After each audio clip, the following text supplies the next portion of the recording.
ইরানের প্রয়াত সর্বোচ্চ নেতা আয়াতুল্লাহ আলী খামেনির জানাজা ও দাফনে দেশ-বিদেশ থেকে প্রায় 2 কোটি মানুষের সমাগম হতে পারে বলে ধারণা করছে দেশটির কর্তৃপক্ষ। আগামী 4 জুলাই থেকে রাজধানী তেহরান এবং পবিত্র তীর্থনগরী কুমে শুরু হবে খামেনির জানাজা ও শোকানুষ্ঠান।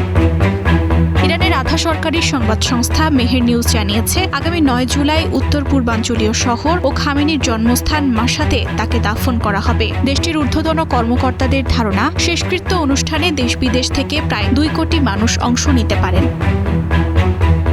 এত বড় জনসমাগম নির্বিঘ্ন করতে ইরানের পুলিশ, স্থানীয় প্রশাসন এবং Islamic Revolutionary Guard Corps IRGC যৌথভাবে নিরাপত্তা ও শৃঙ্খলা রক্ষার দায়িত্ব পালন করবে। পাশাপাশি যান চলাচল, জননিরাপত্তা এবং লজিস্টিক ব্যবস্থাপনায়ও নেওয়া হয়েছে বিশেষ পরিকল্পনা।